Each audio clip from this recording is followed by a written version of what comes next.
ఈ-కార్ ACB కేసులో KTR lunch motion petition హైకోర్టులో విచారణ ముగిసింది. ఏసీబీ దర్యాప్తు కొనసాగించొచ్చని హైకోర్టు తీర్పు ఇచ్చింది. ఏసీబీ దర్యాప్తుకు హైకోర్టు ఓకే చెప్పింది.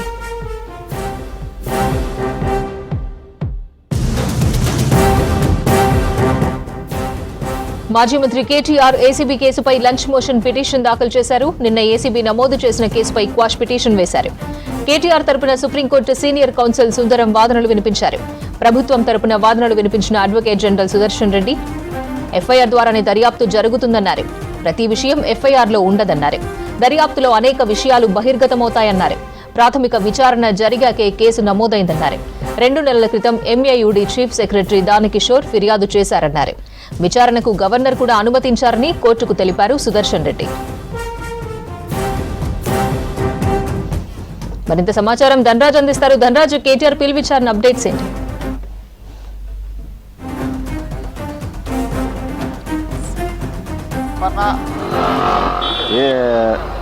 కేటీఆర్ ఏదైతే హైకోర్టును ఆశ్రయించి తనపై నమోదైనటువంటి ఎఫ్ఐఆర్ను కొట్టేయాలని ఇటు హైకోర్టులో ఆయన పిటిషన్ దాఖలు చేశారు. ఆయన పైన నమోదైనటువంటి ఏదైతే ఎఫ్ఐఆర్లో నమోదైనటువంటి కేసులను క్వాష్ చేస్తూ ఇటు హైకోర్టు ఆశ్రయించినటువంటి క్రమంలో మొత్తం మీద చూసినట్టయితే ఆయన తరపు సీనియర్ కౌన్సిల్ సుందరంతో పాటుగాను ఇటు అడ్వకేట్ జనరల్ అయినటువంటి సుదర్శన్ రెడ్డి మధ్య హోరాహోరీ వాదనలు కూడా కొనసాగాయి. ఓవైపున చూసినట్టయితే కేటీఆర్ తరపున సీనియర్ కౌన్సిల్ అయినటువంటి సీనియర్ న్యాయవాది సుందరం మొత్తం ఈ ఎఫ్ఐఆర్ నమోదు అనేది కూడా చాలా వరకు రాజకీయ కక్షపూరితంతోటే చేశారు. అదేవిధంగా ఇందులో ఎక్కడ కూడా కేటీఆర్కు ఒక్క రూపాయి కూడా అకౌంటబిలిటీ కూడా లేదు.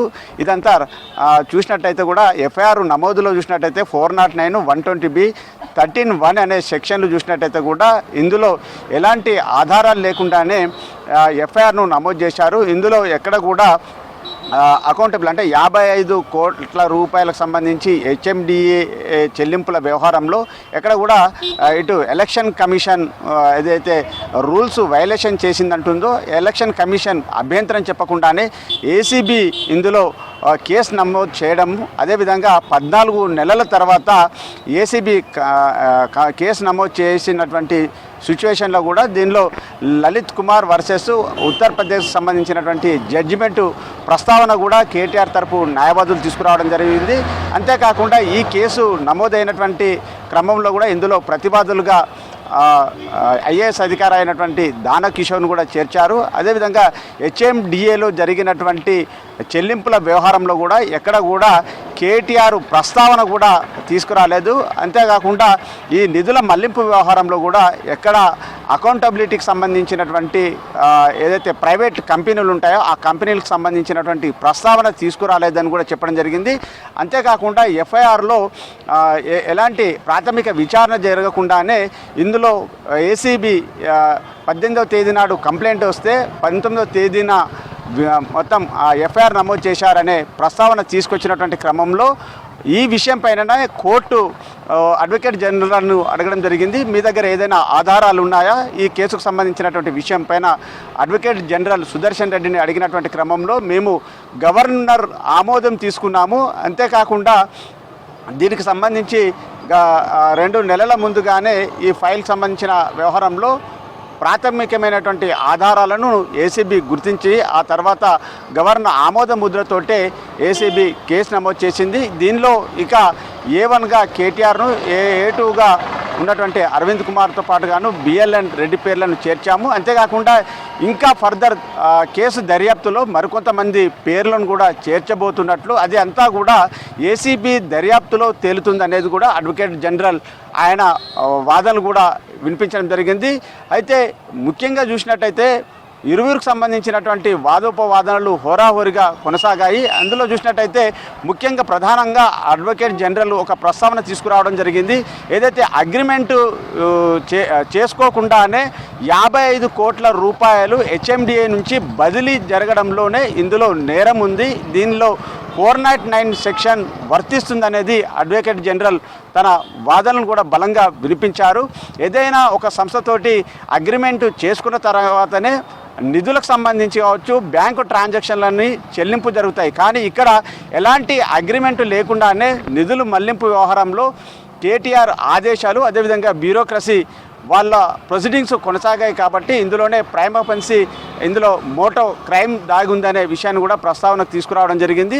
మరోవైపున చూసినట్టయితే ఇందులో తనపైన నమోదైనటువంటి కేసులను క్వాష్ చేయాలంటూ ఏదైతే దానిపైన సీనియర్ కౌన్సిలర్ వాదనలు వినిపించారో ఆ వాదనలకు సంబంధించిన వ్యవహారంలో కూడా కేటీఆర్కు అంటే 10 రోజుల పాటు అరెస్టు చేయొద్దు, అదేవిధంగా ఏసీబీ అధికారులు విచారణ చేసుకోవచ్చని ఈ నెల అంటే 30వ తేదీ వరకు కూడా కొంత అంటే కేటీఆర్కు కొంత రిలీఫ్ దొరికిందని చెప్పొచ్చు. కానీ విచారణకు సంబంధించి ఏసీబీకి విచారణ మాత్రం కొనసాగేందుకు గాను ప్రొసీడింగ్స్ ఇచ్చింది.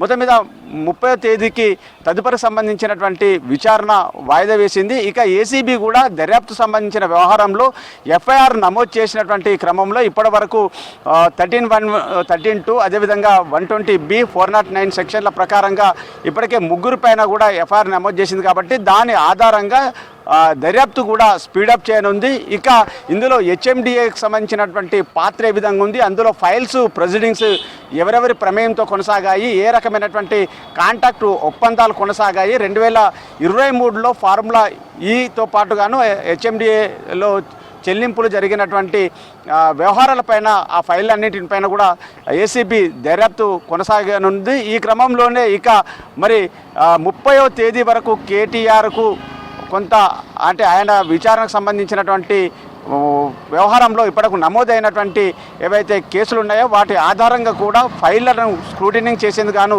ఏసీబీ చాలా స్పీడప్ పెంచనుందని తెలుస్తూ ఉంది. ఈ క్రమంలోనే 10 రోజుల పాటు అంటే కోర్టు విచారణ వ్యవహారాలలో కేటీఆర్ పైన నమోదైన అంశాలన్నింటిని కూడా దర్యాప్తులో చాలా వేగంగా స్పీడప్ తోటి ముందుకు తీసుకుపోయే అవకాశాలు ఉన్నాయి. కాబట్టి ఇక ఇందులో ఎఫ్ఐఆర్ ఆధారంగా హెచ్ఎండిఏలో మరికొంత పేర్లు కూడా ఇన్వెస్టిగేషన్లో బయటపడే అవకాశాలు ఉన్నాయి. అప్పుడు జరిగినటువంటి ఏదైతే వైలేషన్ సంబంధించినటువంటి ఆర్బీఐ గైడ్లైన్స్ కావచ్చు, అదేవిధంగా క్యాబినెట్ మినిస్టర్ ఆమోదం లేకుండాను, అదేవిధంగా ఎలక్షన్ కోడ్ ఆఫ్ కండక్ట్ను రూల్స్ బ్రేక్ చేయడము, కాంట్రాక్టు ఒప్పందం లేకుండానే సెకండ్ సెషన్కు 55 కోట్ల రూపాయలను చెల్లింపులు చేసినటువంటి విషయం పైన కూడా ఏసీబీ దర్యాప్తు కొనసాగనున్నది. తదుపరికి సంబంధించినటువంటి ఏదైతే క్వాష్ పిటిషన్ తనపైన నమోదైనటువంటి పిటిషన్ కొట్టేయాలన్నది, ఆ పిటిషన్ను హైకోర్టు ఆమోదం తెలపలేదు. కానీ 10 రోజుల పాటు తదుపరికి సంబంధించినటువంటి విచారణ కూడా